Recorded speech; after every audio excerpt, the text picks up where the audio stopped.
자, 설교를 시작하겠습니다. 지난주에 이어서 Try Again 두 번째 시간인데요. 당신이 돼야 하는 이유라는 제목으로 설교를 하도록 하겠습니다. 제 영상을 하나를 제가 직접 찍었습니다. 제가 사진도 잘 안 찍고요. 영상도 잘 안 찍어요. 근데 제가 한번 직접 찍어봤습니다. 여러분들 한번 보시면 좋겠는데 제가 찍었으니까 뭐 사실 똑바로 안 나왔겠죠. 근데 참 감안하고 여러분 보시면 되겠습니다. 영상 보겠습니다. 제가 집에 들어가는 중이에요.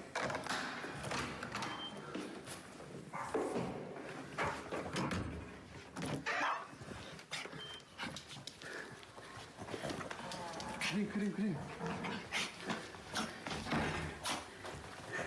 난리 났어. 우리 강아지입니다. 제가 원래 이 양손으로 이렇게 해줘야 되는데 지금 이렇게 찍느냐고 혼자 찍느냐고.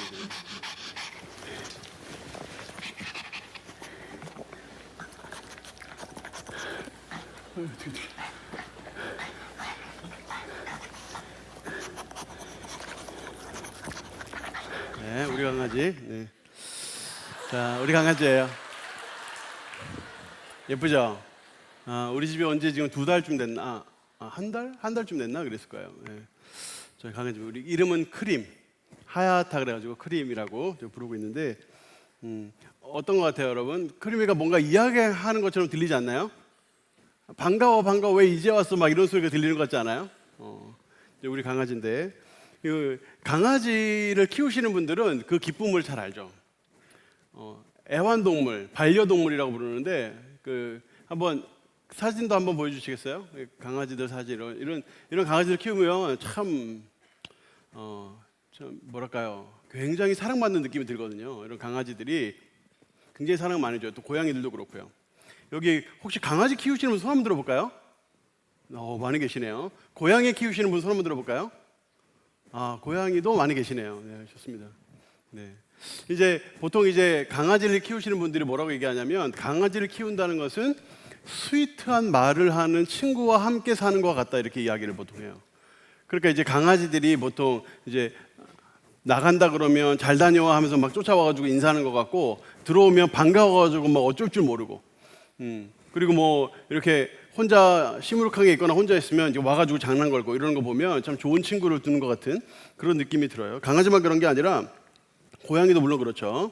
나스메 소세키라는 일본 근대 소설 작가가 있어요. 이게 발음을 잘해야 되는데 나스메 소세키라는 분이에요. 이분이 나는 고양이로소이다 하는 책을 썼는데 이 소설에 보면 그 소설의 화자가 고양이에요. 근데 고양이가 혼자 소설에 보면 혼자 중얼거리는데 이렇게 중얼거린다는 거예요. 늘 태평해 보이는 사람들도 마음속을 이렇게 두드려 보면 어디선가 슬픈 소리가 나는 것 같다. 이런 식으로 고양이가 중얼중얼 하는 거예요. 그러니까 사람이 느끼기에 강아지도 내 마음을 알아주는 것 같고 나를 위로해 준다는 느낌이 들 때가 있고 또 고양이도 그럴 때가 있다는 거죠. 그 반려견 훈련사 중에 강형욱 씨라는 분이 있어요. 여러분들이 제가 뭐 사진 따라 안 가졌는데 아마 얼굴 보면 금방 아실 분인데 유명한 분인데 이제 반려견 훈련사죠. 근데 이분이 책을 썼는데 이런 책을 썼어요. 당신은 개를 키우면 안 된다. 반려견 훈련사인데 이런 책을 썼어요. 그러니까 이 내용이 사실 의미를 잘 되새겨야 되는데 강아지를 키우면 안 된다, 키우지 마라 이런 뜻이 아니라 워낙에 반려동물을 집에 들여놓고 제대로 안 하는 사람들이 많으니까 막 갖다 버리기도 하고 집에 있으면서 학대하기도 하고 뭐 음식 제대로 안 주기도 하고 뭐 이런 사람들이 있으니까 이제 그런 사람들에 대해서 경종을 울리기 위해서 저런 책을 썼어요. 약간 저 책 읽어보면 에이, 강아지를 저렇게까지 생각해야 되나? 이런 생각이 들기도 합니다만 물론 그래도 살아있는 생명체니까 우리가 어느 정도 사랑을 쏟고 생명체를 책임질 마음이 있어야 강아지를 입양하든지 뭐 고양이를 입양하든지 반려동물 입양해야 되겠죠. 근데 하물며 있잖아요. 하물며 강아지나 고양이도 그렇게 대해야 되는데 그 강아지나 고양이보다 훨씬 더 중요한 여러분의 미래, 여러분의 인생, 여러분의 마음, 여러분의 꿈 이런 것들은 얼마나 소중하게 다뤄야 되겠어요. 하물며 강아지도 저렇게 다뤄야 된다고 저렇게 목 놓아 이야기하는 사람들도 있는데 하물며 여러분 자신을 얼마나 사랑하고 얼마나 품어줘야 되겠느냐고요. 이런 사람들이 많아요. 자기 자신을 학대하고 미워하고 심지어 내팽개치는 사람들이 많아요. 자기 자신을 사랑해주고 또 보살펴주고 이렇게 잘 키워줘야 되는데 자기 자신을 미워하고 학대하고 심지어 내팽개치는 이런 사람들이 많다고요. 그럼 될까요? 안 될까요? 그러면 돼요? 안 돼요? 안 되는 거예요. 자, 옆 사람한테 얘기해 주세요. 아니야. 자, 옆에 사람의 이름을 넣어서 이름 영현이 아니야 이렇게. 자 이게 중요해요. 그 억양이 중요해요. 억양이. 영현이 아니야. 그러면 안 돼.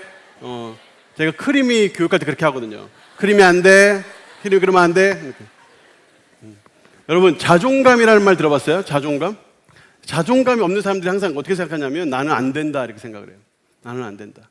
자존감을 이 정의를 찾아봤는데 자존감의 정의가 아주 잘 설명되어 있는 것을 한글로는 못 찾았고 영어로는 제가 찾았어요. 제가 이걸 보여드려야 되나 말아야 되나 고심을 많이 했는데 왜냐하면 영어만 보면 자존감이 떨어지는 분들이 계셔가지고 저도 한때 그랬으니까 저도 한때 영어만 보면 자존감이 떨어졌거든요. 수능 중에 그 외국어 영역이 제일 안 나왔어요. 전 점수가 제일 힘들었는데 일단 한번 보세요.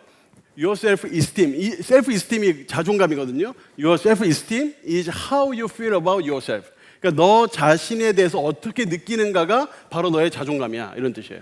그래서 for example, 예를 들어서 if you have a low self-esteem, 네가 자존감이 굉장히 낮다면 you do not like yourself. 넌 너 자신을 사랑하지 않을 거야. 좋아하지 않을 거야. You do not think that you are a valuable person. 너는 스스로 귀중한 존재라고 생각하지 않을 거야. 그리고 따라서 therefore you do not behave confidently. 너는 자신감 있게 행동하지 못할 거야. 이게 바로 자존감이라는 거예요. 그러니까 자존감이 있는 사람과 없는 사람의 차이는 얼마나 자신감 있게 행동하느냐, 자기 자신을 얼마나 귀중하게 여기느냐. 그게 바로 자존감의 척도가 된다는 거죠. 로젠버그 자존감 테스트라는 게 있어요. 거기 보면 10가지 문항이 있는데 그중에 제가 3가지 문항을 가져왔는데 한번 보여주세요. 자, 첫 번째는 뭐냐면 나는 다른 사람들만큼 가치 있는 사람이다. 그러니까 너는 스스로 물어요. 넌 당신은 가치 있는 사람을 생각합니까? 이렇게 물으면 나 가치 있는 사람을 생각해요. 이렇게 얘기한단 말이에요. 이유가 뭡니까? 그러면 딱히 얘기를 못 해요. 딱히 얘기할 게 없어. 하지만 나는 가치 있다고 생각을 한단 말이에요. 그런데 어떤 사람은 나는 가치가 없다고 생각해요. 왜요? 그러면 외모도 이야기하고 뭐 여러 가지 뭐 학벌도 이야기할 수 있겠죠. 뭐 여러 가지 어떤 집안의 어떤 형편도 이야기할 수 있겠고 뭐 인간관계를 이야기할 수 있겠죠. 여러 가지를 이야기할 수 있을 거예요. 근데 그런 것들을 근거로 해서 자기 가치 없다고 느낀다는 거예요. 근데 자기 스스로 가치 있다고 느끼는 사람은 별로 이유가 없어도 가치 있다고 느낀다고요. 그러니까 약간 근자감 같은 거죠. 뭐 근거 없는 자신감으로 가지고 있는 거예요. 근데 그런 사람들을 이제 일반적인 그 사회에서는 자존감이 높다라고 평가를 해요. 두 번째, 나는 다른 사람들만큼 일을 잘한다. 스스로 그래서 나 스스로 나는 일을 잘한다 생각하는 거예요. 상대방이 그렇게 생각하는지는 잘 몰라요. 내가 아무리 일을 잘한다고 생각하는 상대방은 그렇게 생각 안 할 수도 있겠죠. 그 사람 피곤하겠지. 근데 나는 하여튼 난 일 잘한다고 생각하는 거. 그런 사람들을 이제 사회에서는 자존감이 높다 이렇게 이야기한다는 거예요. 세 번째, 나는 나 자신을 아끼고 존중한다.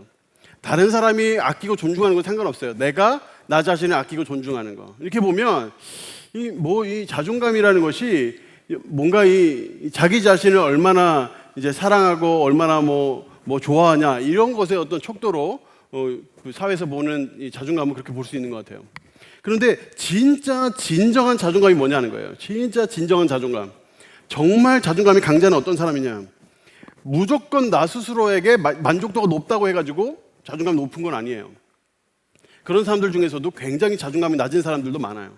나 자신에 대해서 뭔가 이 기준이 나 자신에 대해서 만족감이 높은 사람들, 이런 사람들이 무조건 자존감이 높은 건 아니에요. 진짜 자존감이 높은 사람은 자기 자신을 객관적으로 바라볼 줄 알고 뭔가 잘못한 것, 또 실수한 것이 있으면 빠르게 인정하고 그 부분에 또 실수하지 않기 위해서 노력하면서도 자기 자신에 대한 기본적인 가치에 대한 깨달음이 있는 사람들, 이런 사람들을 정말 자존감이 높다고 이야기를 하는 거예요.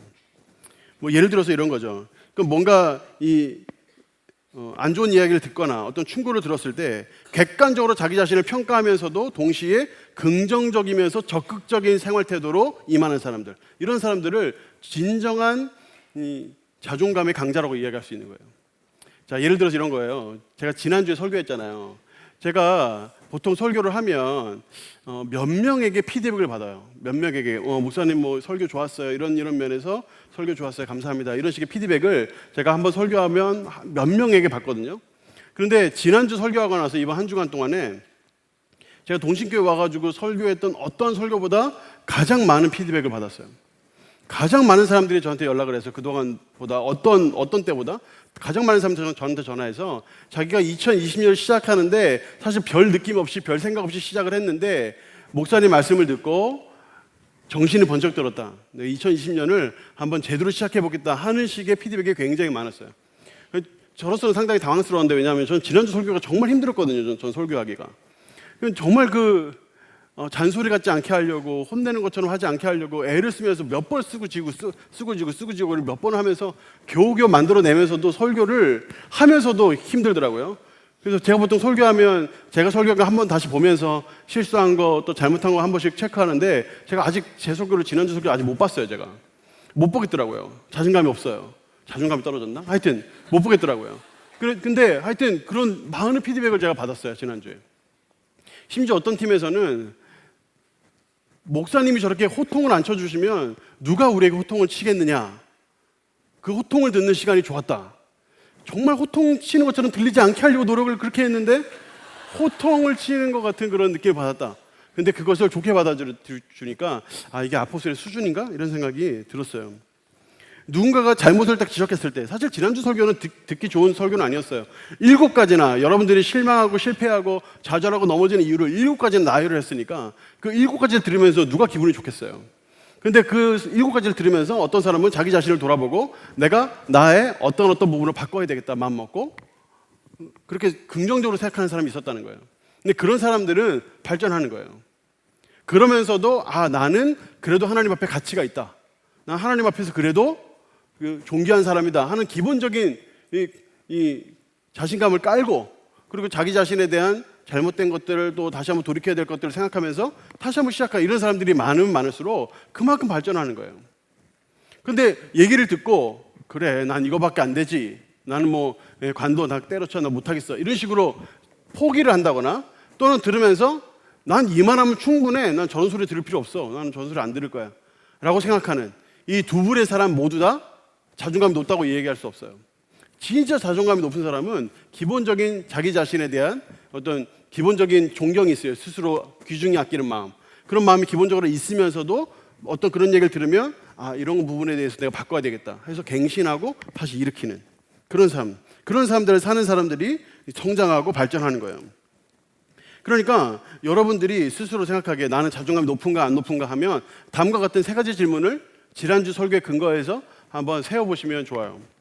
설교를 듣고 나는 뭘 느꼈는지, 그리고 나는 바꾸겠다는 결심을 내가 세웠는지, 또 일주일 동안 실천했는지. 이 3가지 중에 여러분들이 다 오 하면 여러분들은 자존감이 굉장히 높은 사람이고 발전 가능성이 높은 사람들이죠. 그런데 지난주 설교가 뭔지도 기억이 안 나고 뭔가 결심을 했어도 일주일 동안 하지 못했고 이러면 다시 한번 돌이켜 봐야 되는 거예요. 자존감이 높은 사람은 자기 자신을 아낄 줄 알아요. 자기 자신을 아낄 줄 아는 사람은 자기를 계속 발전시킬 수 있다는 거예요. 자기 자신을 기꺼이 귀중하게 여기고 할 수 있다고 여기고 실천하고 도전해서 자기 자신 성장을 이끌어내는 사람. 이런 사람이 진짜 자존감이 높은 사람이에요. 그런 사람은 어떤 사람들의 평가에 쉽게 흔들리지 않죠. 이렇게 하려면 여러분 생각을 뜯어 고쳐야 돼요. 어떤 생각을 뜯어 고쳐야 될까요? 나는 안 돼 하는 생각을 뜯어 고쳐야 돼요. 나는 못해 하는 생각을 뜯어 고쳐야 돼요. 여러분들 중에 나는 기도해도 안 들어주더라. 아무리 기도해 하나님 내 기도 응답 안 하시더라. 이렇게 생각하는 사람이 있어요. 그 생각 뜯어 고쳐야 돼요. 다음에 말씀에 근거가 있어요. 누가복음 18장 1절과 야고보서 4장 3절 한번 보세요. 자, 예수께서 그들에게 항상 기도하고 낙심하지 말아야 할 것을 비유로 말씀하여. 이게 누가복음 말씀이고 야고보서 말씀 밑에 한번 읽어보겠습니다. 시작. 구하여도 받지 못하면 정욕으로 쓰려고 잘못 구하기 때문이라.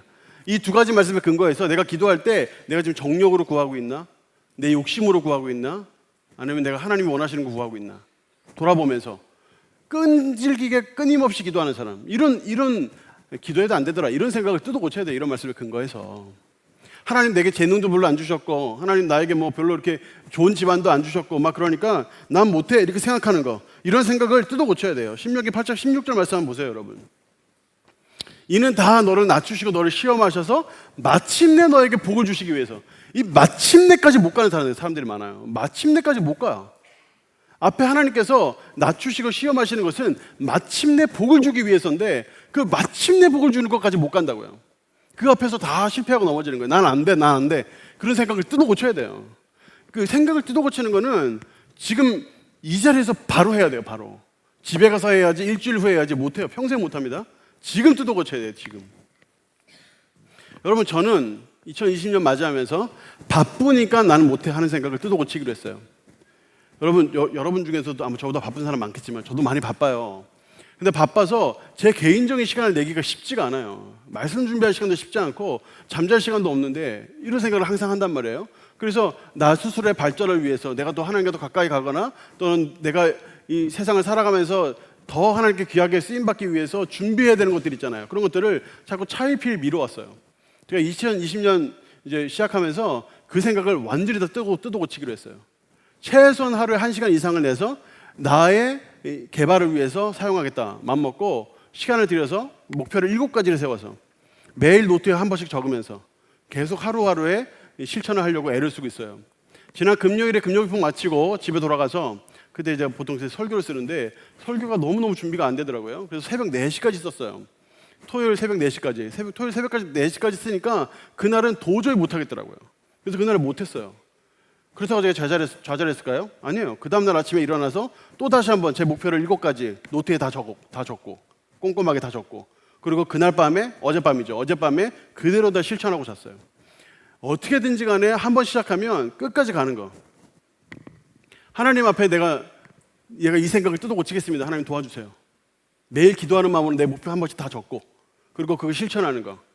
어떨 때 실패하고 어떨 때 실수할 수 있지만 한 발짝 한 발짝 계속 가면서 계속 실천하는 거. 이런 사람이 진짜 자존감 높은 사람이에요.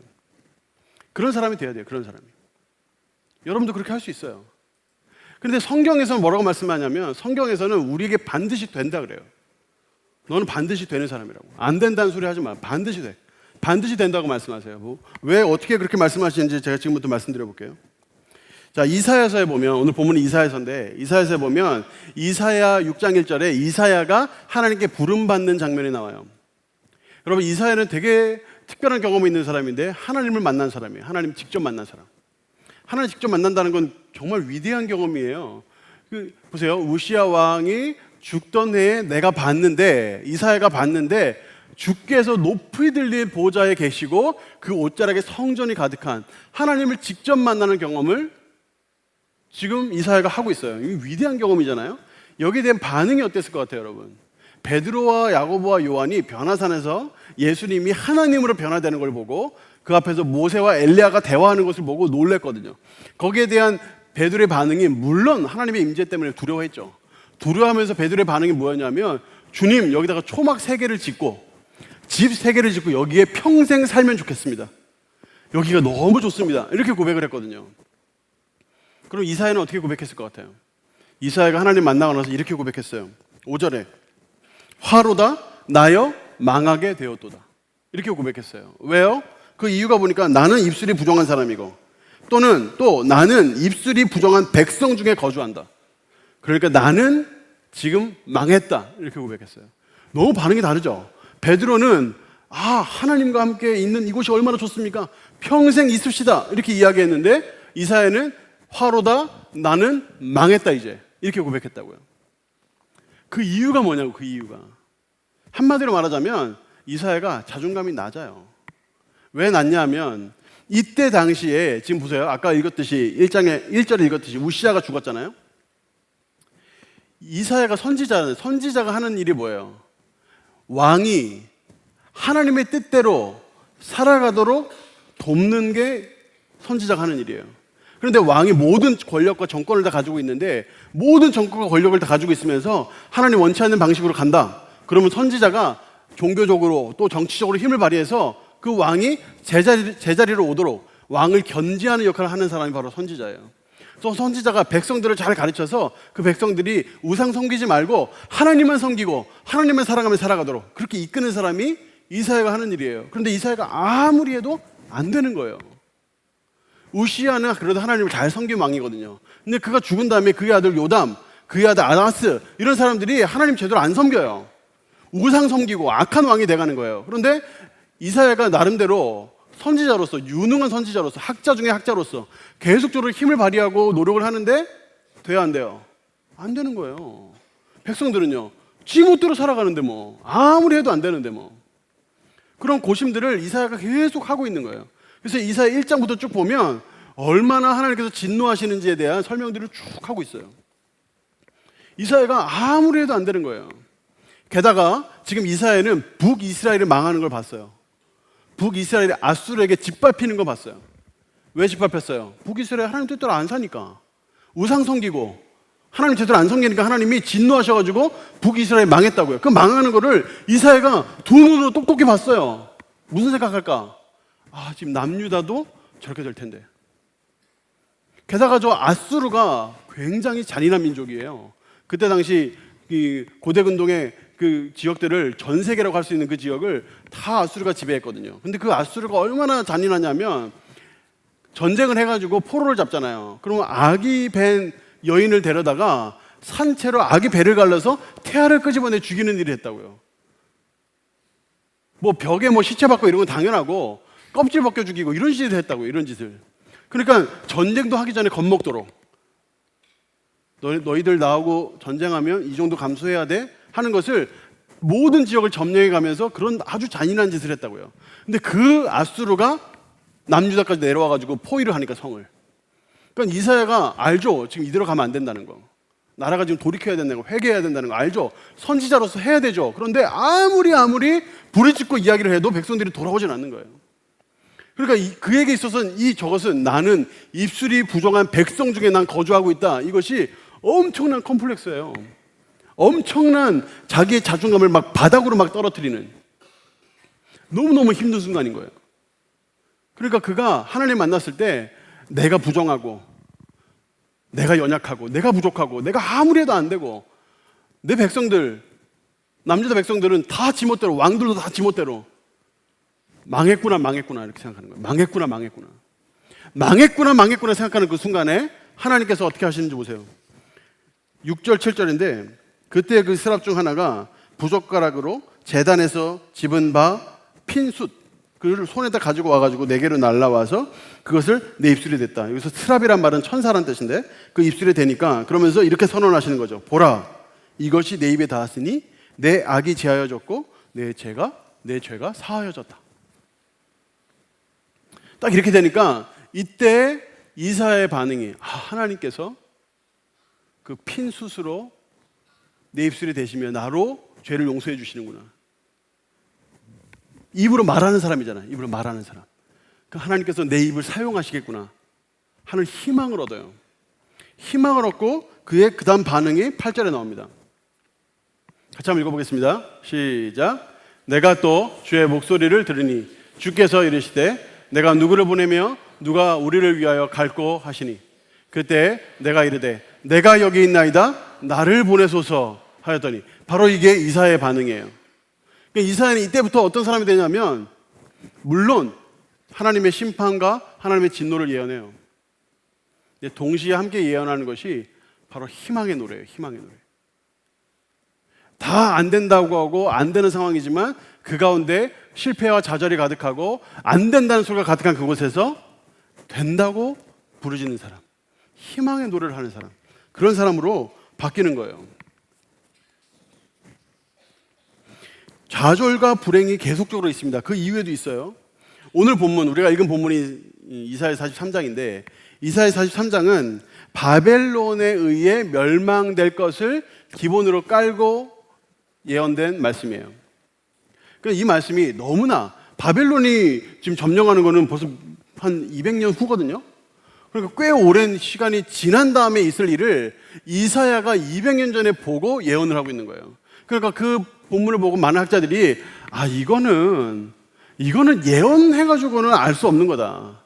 이거는 분명히 후대에 어떤 누가 이사야서를 써서 그 뒤에 첨부했을 거다 이렇게 봐요. 이렇게 보는 사람들이 많았어요. 그 정도로 너무나 생생하게 예언이 돼 있었어요. 그런데 많은 학자들이 계속 연구를 하면서 또 사회사본 발견되고 이렇게 하면서 이제 제가 다 자세히 설명할 수는 없지만 그 추측이 틀렸다는 것을 증명할 수 있는 여러 가지 근거들이 나왔어요. 이사야는 분명히 하나님과의 깊은 교제 속에서 남유다가 바벨론에 의하여 멸망될 것을 봤어요. 그것을 예언했어요. 그 시발점이 어디였냐면 이사야 39장에 나와요. 히스기야 왕이 마지막 이제 이사야가 섬긴 왕인데, 이 히스기야 왕이 좋은 왕이에요. 처음에 잘했어요. 그리고 아수르도 이기고 또 자기가 병에 걸려 죽을 뻔했는데 하나님께 기도해서 15년을 연장받고 이런 기적을 체험했어요. 그러니까 죽을 병에 걸렸다가 15년 연장됐다는 소식이 주변 나라들에 들린 거예요. 그래서 주변에서 그때 당시 도시국가였던, 작은 국가였던 바벨론에서 사신을 보냅니다. 그때 당시 강자는 아수르예요. 근데 아수르가 잠깐 밀려간 사이, 잠깐 약화된 그 시기에 바벨론이 엄청나게 컸거든요. 그리고 바로 고대 운동을, 거기 그 지역을 다, 팔레스틴 지역을 다 다스리게 되는데, 그 바벨론이 그때 일어나기 직전에 도시국가였을 때 그때 사신을 보냅니다. 어떻게 사신을 보내냐면, 히스기야 왕이요, 회복된 거 축하합니다, 이러면서 사신과 함께 편지와 선물을 보낸 거예요. 그때 히스기야가 어떻게 행동하냐면, 히스기야가 그 사실을 보면서, 해봐야 도시국가의 사신이니까 이스라엘 남유다에 있는 보물 창고 보여주고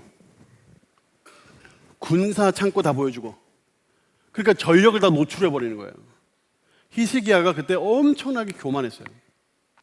내가 하나님 앞에 기도해서 아수르도 이기고 내가 하나님께 기도해서 15년 연장도 받았다, 나 이런 사람이야, 이러면서 교만해진 거예요. 그러니까 바벨론에서 사신이 왔는데 그 사람을 우습게 보고 다 보여주는 거예요. 다 보라고. 거기에 대해서 하나님께서 진노하시고 39장 6절 7절에 이렇게 말씀하십니다. 이사야를 통해서 예언하시는 건데, 내 집에 있는 모든 소유, 내 조상들이 오늘까지 쌓아둔 모든 것 모두 다 바벨론으로 옮겨질 것이다. 그리고 남는 것이 없을 것이다. 또 너에게 태어날 자손들 중에는 몇이 사로잡혀서 바벨론 왕의 궁에 환관이 될 것이다. 실제로 이게 그대로 이루어지죠. 지금 이사야 그걸 다 보고 있는 거예요. 지금 이 나라가 어떻게 될지를 다 보고 있는 거예요. 불행과 좌절을 다시 한번 경험하는 거예요. 그런데 이사야가 어떤 사람이에요? 불행과 좌절 속에서 희망의 노래를 부르는 사람이에요. 그가 다시 한번 일어나 희망의 노래를 부릅니다. 안 된다, 못한다, 큰일 났다, 망했다 하는 그 상황에서, 아니, 된다, 할 수 있다, 하나님 회복하실 것이다, 희망의 노래를 부르는 이사야의 모습이 40장부터 쭉 이어져요. 오늘 우리가 읽은 본문은 43장인데 43장 직전에 이런 말씀이 있어요. 이사야 42장 18절에서 20절에 보면, 이거 세 번역인데, 귀가 먹은 자들아, 눈이 먼 자들아, 좀 바라봐. 맨 마지막에, 그는 많은 것을 보았으나 마음에 새기지 않았다. 귀가 열려 있으나 귀담아 듣지 않았다. 너희들이 아무 얘기도 듣지 않는구나. 불행과 좌절이죠. 또 그 다음에 25절에 주님께서 불타는 진노와 참혹한 전화는 전쟁 중에 나는 불을 얘기하는 거예요. 전쟁 중에 나는 불. 그때 당시 전쟁에서 패했다는 그 증거가 다 불태워버리는 거였거든요. 전쟁 중에 나는 불. 전쟁 중에 나는 불을 하나님께서 이스라엘 위에 쏟으셨다. 우리가 망했다, 하나님께서 우리를 진노하시고 우리를 심판하실 것이다 라고 이야기하면서 그 다음에 43장부터 희망의 노래를 부르기 시작하는 거예요. 7가지로 부르는데 다음과 같습니다. 첫 번째, 하나님께서 우리가 되는 이유, 우리가 될 수 있는 이유. 첫 번째, 하나님께서 우리를 특별한 뜻을 가지고 창조하셨다는 거예요. 이스라엘 너를 지으신 이가 말씀하신다. 또 하나님께서 구원하실 것이기 때문이라는 거예요. 두 번째, 내가 너를 구속하였고 내가 너를 지명하여 불렀나니 너는 내 것이라. 셋째, 하나님께서 보호하실 것이기 때문이라는 거예요. 물 가운데 지날 때에도, 강을 건널 때에도, 불 가운데 지날 때에도 하나님께서 너를 지키실 것이다. 네 번째, 하나님께서 존귀하게 보시기 때문이에요. 이스라엘이 존귀하게 볼 부분이 하나도 없어 보여도 하나님은 이스라엘을 존귀하게 보신다. 그래서 내가 내 눈에 보배롭고 존귀하다. 다섯 번째, 하나님께서 우리를 사랑하신다 그랬어요. 4절에 보면 내가 너를 사랑하였은즉 이렇게 말씀하고 있죠. 너희가 될 수밖에 없는 이유, 사랑하시기 때문에. 여섯 번째, 하나님께서 회복하실 것이기 때문이에요. 내가 너와 함께하여 내 자손을 동쪽에서부터 오게 하며 서쪽에서부터 너를 모을 것이다. 이거는 북이스라엘을 보고 그 북이스라엘의 회복을 말씀하신 것 같아요. 북이스라엘 아수르의 정책 자체가 다 흩어버리는 거였거든요. 민족성 말살 다 흩어버리고. 근데 그들을 다 모을 것이다. 마지막 7번째, 하나님께서 기도에 응답하실 것이다 하는 거예요. 6절 7절에 보면 북쪽에다가 내가 말하겠다. 내놓아라 내 백성. 남쪽에다 얘기한다는 거예요. 가둬두지 마라 내 백성. 돌려보내라. 그래서 그를 이끌어내서 오게 할 것이다. 이건 바벨론의 정책이 반영된 거예요. 바벨론은 포로로 다 잡아가잖아요. 70년 후에 다시 돌아오거든요. 바로 하나님께서 이것을 벌써 그때부터 예언하신 거예요. 그들의 기도를 응답하겠다. 구원에 대한 기도를 응답하겠다는 거죠. 여러분, 지금 현재 이사야가 겪고 있는 것만큼 절망스러우세요? 지금 이사야는 자기 눈앞에 자기 나라가 멸망할 것을 훤하게 보고 있어요. 아무리 부르짖어도 듣지 않고 아무리 보여줘도 보지 않는 사람들 앞에서 말씀을 전하고 어떨 때는 3년이나 벌거벗은 채로 지나기도 하고 이러면서 그들에게 경종을 울리기 위해서 애를 쓰고 있는데 아무도 듣지 않는 그런 상황 가운데 있어요. 근데 그런 절망과 그 아픔 속에서 그는 희망을 보고 있다고요. 왜요? 하나님이 우리를 사랑하신다는 거예요. 하나님 우리를 창조하셨다는 거예요. 하나님 우리를 구원하셨다는 거예요. 하나님 우리를 보호하신다는 거예요. 그 하나님의 그 7가지의 이스라엘 향하신 그 마음, 그 뜻을 헤아리고 있는 거예요. 그럼 이 자리에서 우리가 뭘 해야 될까요? 우리는 하나님 앞에 회개해야 하고 잘못한 것을 돌이켜서 회개하고 어떤 사람에게 잘못한 것 있으면 용서를 구하고 또 여러분 누군가에게 상처받고 힘든 거 있어요? 그러면 그 사람에게 원수를 직접 갚으려고 하지 마세요. 여러분들이 원수를 직접 갚으려고 하는 그 순간에 여러분들이 죄를 짓게 되니까. 원수는 하나님이 갚아주세요. 원수는 여러분이 갚을 필요가 없어요. 하나님이 갚아주세요. 그러면서 그 상황 속에서 인내하고 다른 사람들한테는 친절과 배려를 베풀면서 서로 사랑하면서 이 시간을 지나가면 되는 거예요. 여러분 당신은 돼야 합니다. 여러분들은 다 돼야 돼요. 여러분 한 분 한 분은 다 돼야 합니다. 왜 돼야 할까요? 하나님 여러분 창조하셨어요. 여러분에게 특별한 뜻이 있어요.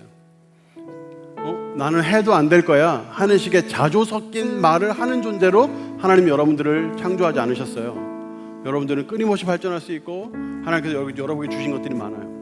그런 것들을 잘 활용하면 많이 발전할 수 있어요. 하나님이 여러분을 구원하셨어요. 예수 그리스도를 이 땅에 보내주셔서 십자가에 달려 죽게 하심으로 여러분들을 구원하셨어요. 여러분 이게 쉬운 거라고 생각하세요? 하나님이셔서 하셨다고 생각하세요? 그 예수님도 그것을 피하기 위해서 그 눈물이 핏방울 될 때까지 기도하셨어요. 얼마나 간절히 기도하셨겠어요. 근데 그래도 우리를 사랑하는 마음이 더 크고 하나님께 순종하는 마음이 더 커서 기꺼이 십자가 지시고 부활하셔서 우리에게 그 길을 열어주셨죠. 하나님 우리를 보호하세요. 물 가운데 지나가도 불 가운데 지나가도 하나님 우리를 보호하신다고 말씀하셨어요. 하나님 우리를 존귀하게 여기십니다. 하나님 여러분들을 존귀하게 여기세요. 세상 어떤 사람들은 여러분들을 보고 하찮게 여길지 몰라요. 가볍게 여길지 몰라요.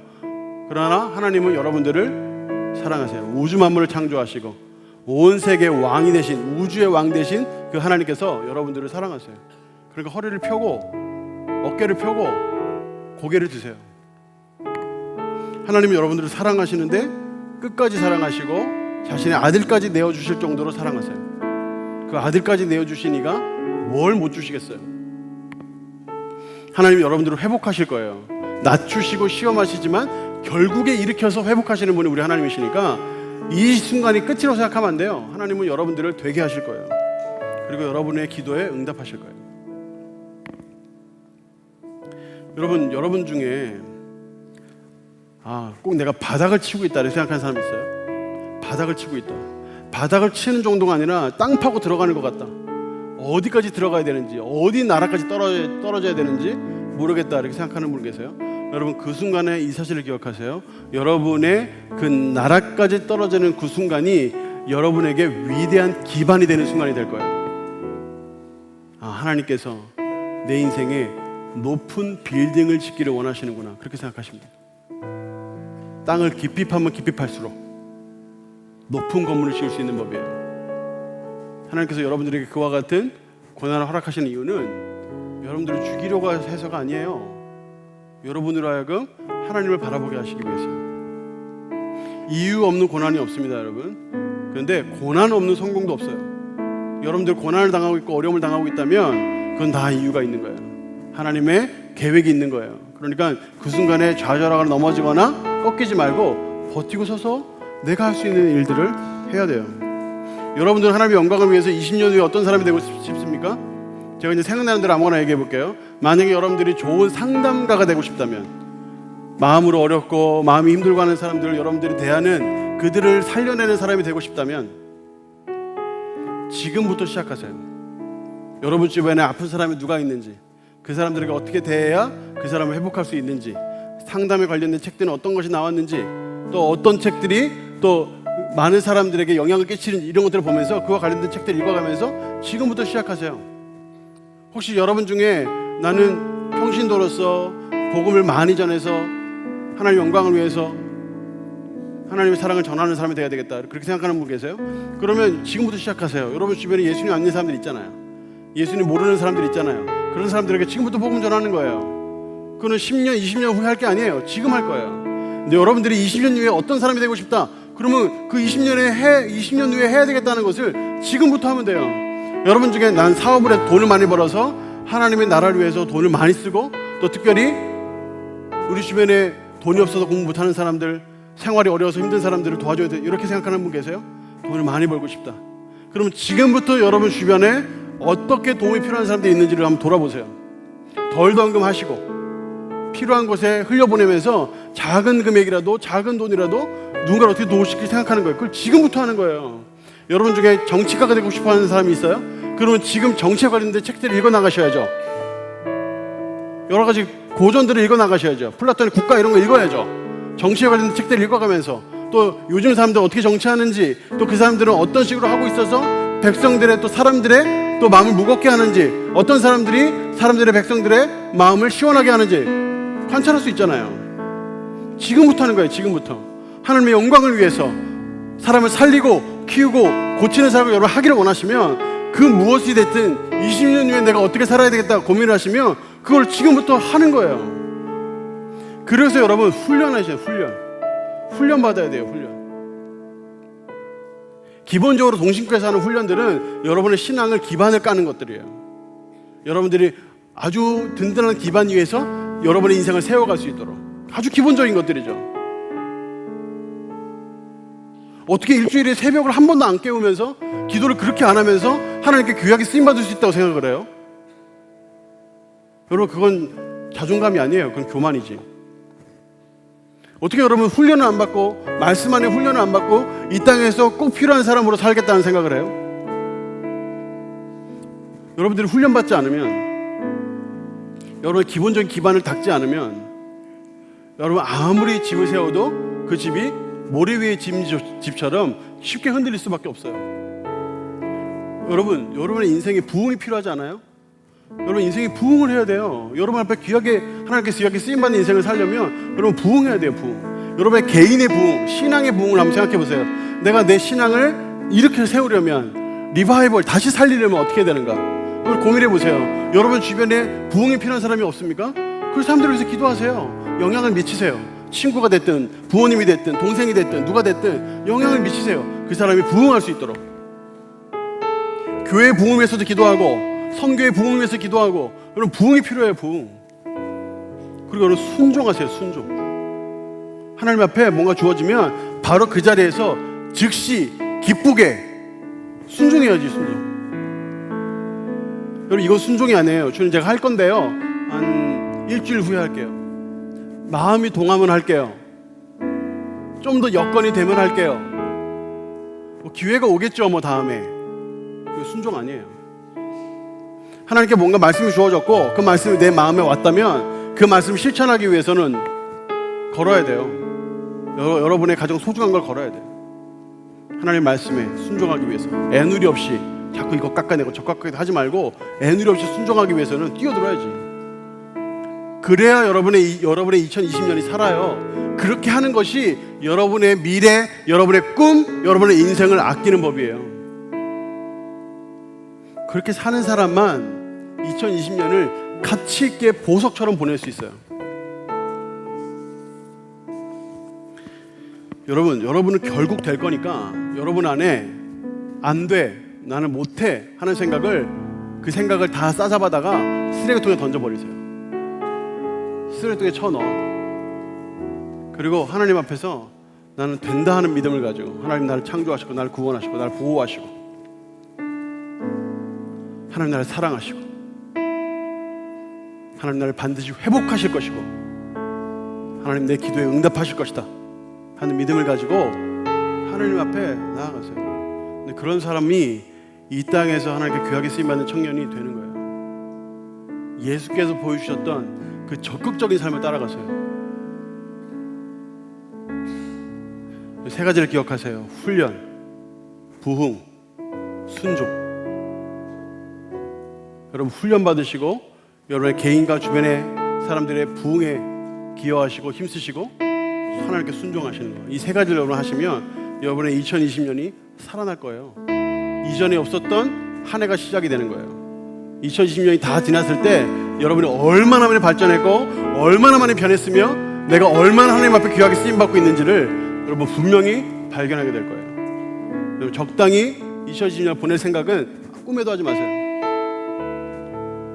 하나님께서 여러분들을 이 은혜자에 부르신 이유는 여러분으로 하여금 새 일을 시작하기 위해서라는 거 기억하시고 하나님 앞에 믿음으로 2010년 드리며 훈련하고 부흥하고 순종하는 저와 여러분 되기를 예수님 이름으로 축원합니다. 자리에 일어나서 우리가 찬양하고 우리 주님께 나가도록 하겠습니다.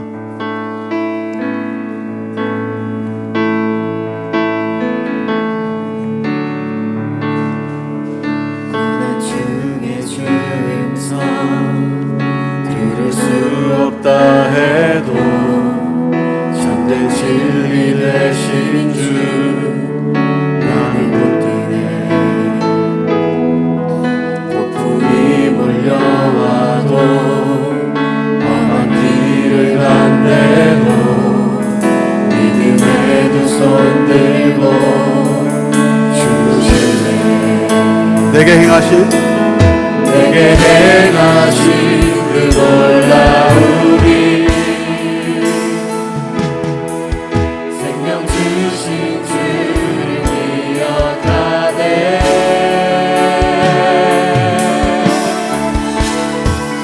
그 사랑이 내려와 그 사랑이 내려와 날 자유케 하셨네. 영원히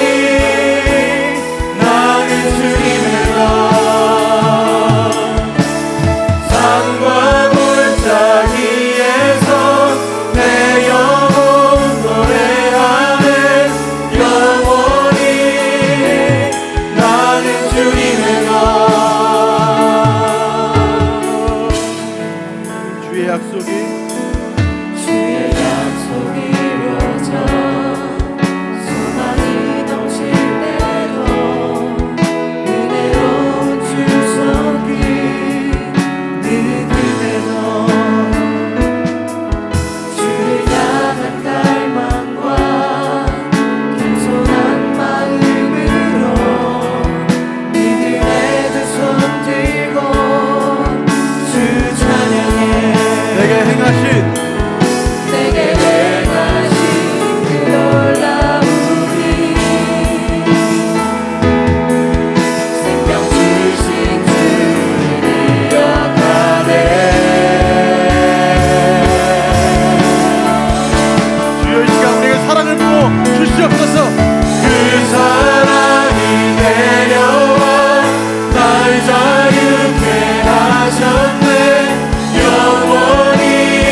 이제 우리 같이 한번 기도할 때 하나님 내 마음에 있는 안 된다 못한다는 생각을 주의 이름으로 몰아내게 하여 주시옵소서.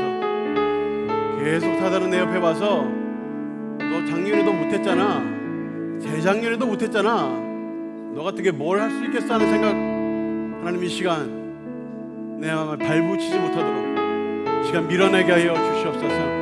주의 사랑을 이 시간 우리에게 허락하여 주시옵소서. 주의 능력 허락하여 주시옵소서. 내가 세상 살아가며 나아갈 때 하나님의 능력에 의지하여 믿음으로 나아가 된다는 믿음으로 주의 역사와 주의 생명과 주의 능력 의지하며 살아가는 나와 내 인생, 우리 사랑과 우리 앞으로 되게 하여 주시옵소서. 주의 만물을 듣고 같이 한번 기도합시다.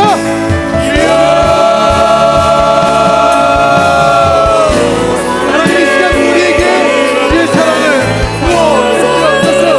우리에게 믿음 허락하시고 능력 허락하셔서 하나님의 은혜를 채워주시고 내 삶의 하나님 능력 주셔서 일어나게 하여 주옵소서. 못한다, 안된다, 못하겠다 모든 생각을 일어나게 하시고 할 수 있다 믿음으로 나아가는 생각을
하나님, 우리의 인생이 주님의 소유되었음을 고백합니다. 아무리 사단이 자신의 주도권을 주장하고 우리의 인생을 좌지우지하려고 할 때에도 우리의 주인은 하나님뿐이심을 고백합니다. 우리 인생에 안 된다는 말을 할 수 있는 사람은 하나님 앞에 아무도 없음을 고백하며, 그래 우리 안에 안 된다 못한다는 모든 생각을 우리 마음에서 밀어내기로 이 시간 결단합니다. 하나님, 우리로 2020년 시작하며 귀한 말씀 주셨사오니 이 말씀 붙들고 우리를 창조하신 하나님, 우리를 구원하신 하나님, 우리를 보호하시는 하나님, 우리를 회복하시고 우리를 변화시키시고 우리를 존귀하게 여기시고 우리의 기도에 응답하시는 그 하나님, 그 하나님만 바라며 그 하나님과 족속되어 그 하나님만 의지하며 살아가는 청년 아포슬 주의 청년들 한 명 한 명 되게 하여 주시옵소서. 우리 인생이 달라지게 하시고 변화되게 하셔서 이 시대에 하나님께 귀하게 쓰임받는 출중한 인물들 다 되게 하여 주시고 사람을 살리고 키우고 고치는 귀한 사역에 동참하는 우리 모두가 될 수 있도록 인도하여 주시옵소서. 모든 영광 하나님께 올려드립니다. 감사합니다. 예수님 이름으로 기도합니다. 아멘. 우리 주님께 영광 올려드리겠습니다.